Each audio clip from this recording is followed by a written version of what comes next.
नाम से प्राप्त हो जाएगा। देखो, इसमें चिंता नहीं करनी भगवान ने अपनाया कि नहीं अपनाया, इसकी भी परीक्षा नहीं करनी। भगवान ने अपनाया कि नहीं अपनाया, इसके लिए हमें ढूंढने की जरूरत नहीं। भगवान से भी बलवान भगवान का नाम है, उसको हम पकड़े हैं। बात समझना। गोस्वामी जी कह रहे हैं, जोगुना विराग कलयुग है, अष्टांग योग का फल है परमात्मा में समाधिस्थ हो जाना। कोई बिरला योग का प्रयोग परमात्मा समाधि के लिए करता है। नहीं, आप देख लीजिए, हम जो योग करते हैं उसका उद्देश्य क्या है? अनुलोम विलोम कपालभाति जो भी करते हैं उसका उद्देश्य क्या है? शरीर स्वस्थता। ध्यान से देखिएगा, शरीर स्वस्थता का उद्देश्य क्या है? भोग, समाधि नहीं।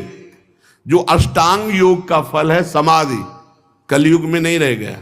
कोई बिरला होगा, हम ये नहीं कहते भगवान की सृष्टि में ऐसा नहीं हो सकता, होंगे, कोई बिरले होंगे, लेकिन प्रगट में देखने में जो आता है वो योग का प्रयोग शरीर स्वस्थता और शरीर स्वस्थता का प्रयोग भोग।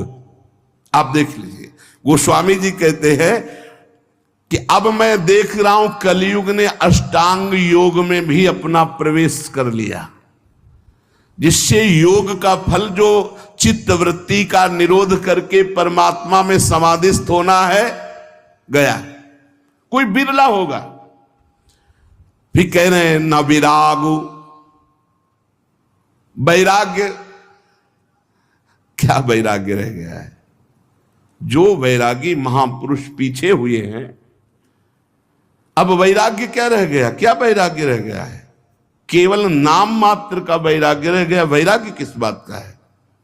रुपया है, पैसा है, कपड़ा है, भोजन है, मकान है, व्यवस्था है, नाम मात्र का वैराग्य रह गया। वैराग्य किस बात का? जिसके जीवन में भगवान के सिवा कुछ नहीं है, राग त्रिभुवन में कहीं वस्तु व्यक्ति स्थान में नहीं, उसे वैराग्यवान कहते हैं। जो लोक परलोक के समस्त भोगों के सानिध्य में भी भोगने की इच्छा नहीं, उसे वैरागी कहते हैं।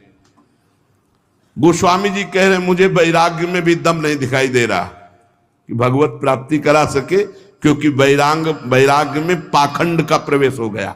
कलयुग ने पाखंड का प्रवेश करवा दिया। कोई बिरला वैरागी, सच्चा वैरागी, भगवान की सृष्टि में कमी नहीं होती, कोई बिरला सच्चा वैरागी होगा जिसका वैराग्य भगवान के लिए है। नहीं तो वैराग्य भी दिखावे पे आ गया है, पाखंड में आ गया है। न जप, माला में हाथ है और बातें कर रहे हैं, माला रुक नहीं रहा, वो चल रहा है, और बातें जबान से हो रही और साथ चल रहे हैं।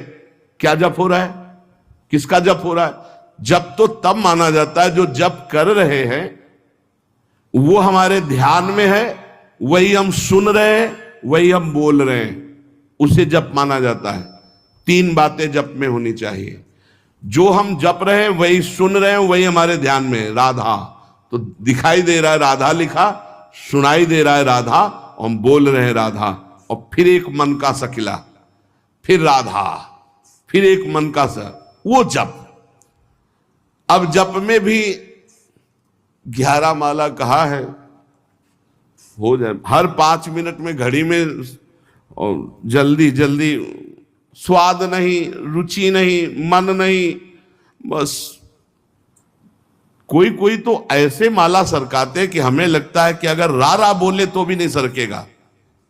राधा राधा तो बहुत बड़ी बात है, अगर वो रा बोले तो इतनी रफ्तार से नहीं चलेगा।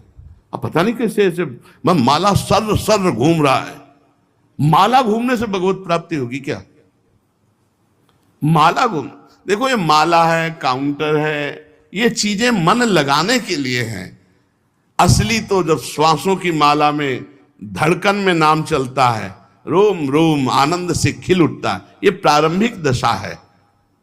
तो प्रेम प्राप्ति के लिए नेम लिया गया है, इसलिए आवश्यक है माला और काउंटर से जपना। पर वो जप इस तरह का होना चाहिए कि वही सुनाई दे, वही जो बोल रहे हो वही दिखाई दे, ऐसे तब जप के। अब बोलो इसमें तुम बात कर, जब अपने लोग अभ्यास करते थे तालू में जिभ्या ऐसे लगा के ऊपर बोलना विष जैसा लगता था, क्योंकि वो क्रम टूटेगा, वो चल रहा है। गोस्वामी जी कह रहे हैं कि जो मंत्रानुष्ठान है अब वो नहीं दिखाई देता, कलयुग का बड़ा प्रभाव है। और जाग माने यज्ञ। अब यज्ञ तो भाई बहुत दुर्लभ बात हो गई यज्ञ करना। कोई कोई महापुरुष अनुष्ठान करते होंगे, अच्छे से पूर्ण भी होता होगा, सृष्टि है भगवान की, पर अब बहुत मुश्किल है यज्ञ करना, क्योंकि त्रिकाल संध्या करने वाला मंत्रवेत्ता आचार्य और जौधान्य आदि बड़ा पवित्र, भूमि पवित्र, जजमान की वासना पवित्र, उपासना के भाव, और बड़े ही सुरक्षा से जब यज्ञ होती तब वो पूर्ण होती है। यज्ञ भोक्ता भगवान प्रसन्न होते हैं, दर्शन देते हैं, कृपा करते हैं। गोस्वामी जी कह रहे हैं यज्ञ भी बड़ा कठिन, यज्ञानुष्ठान त्रेता में पूर्ण होते थे। अब कह रहे हैं कि तपस्या, इसमें भी दंभ घुस गया, तप में दंभ घुस गया। बाहर से दिखावा की भावना आना ही दंभ कहा जाता है। तप होता है भगवान की प्रसन्नता के लिए। बहुत से महात्मा एक लंगोटी लगाए पूरा जीवन ऐसे कष्ट सहते हुए भगवान को रिझा लिए, आज भी हैं, पर प्रायः तपस्या में दंभ घुस गया है, दिखावा घुस गया है, उससे तपस्या का फल। और भगवान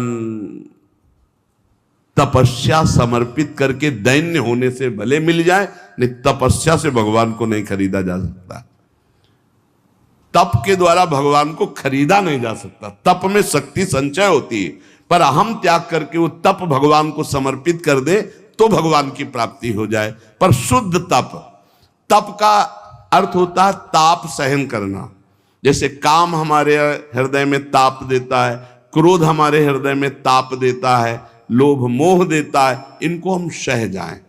अपने धर्म में चलने पर जो कष्ट होता है उसे सह जाने को तपस्या कहते हैं। बोले वो भी दिखावा हो गया है, दिखावा हो गया है। भगवान जानते हैं तो हम दिखावा किसके लिए कर रहे हैं। तो तप में दिखावा, दंभ घुस गया। और बोले जो त्याग है,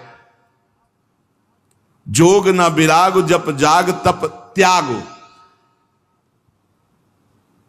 त्याग कहते हैं हमारे हृदय में भगवत प्राप्ति की लालसा हुई है, जानबूझकर सारे भोगों का, सुख सुविधाओं का त्याग करके असुविधा युक्त जीवन, भगवान के लिए सब सुविधाएं हैं, असुविधा युक्त जीवन। त्याग का जब तक अहम होता है तो ना संतों में और ना भगवंत में द्रवण क्रिया नहीं होती, ध्यान रखना। उनका हृदय तभी द्रवित होता है जब त्याग का, अहम का भी त्याग हो जाए। कई बार सत्संग में सुनाया है, पूरे भारत की नदियों का भ्रमण करके फलाहार दुग्ध आदि से जीवन व्यतीत करते थे। उनको जब सुनने को मिला महाप्रभु चैतन्य देव की महिमा की कीर्तन में अमृत बरसता है, तो उन्हें लगा कि जब मैं जाऊंगा तो मैं त्यागी हूं, समस्त तीर्थों का अवगाहन किए हूं, फलाहार दुग्धाहार रहता हूं, तो महाप्रभु गले से लगा लेंगे।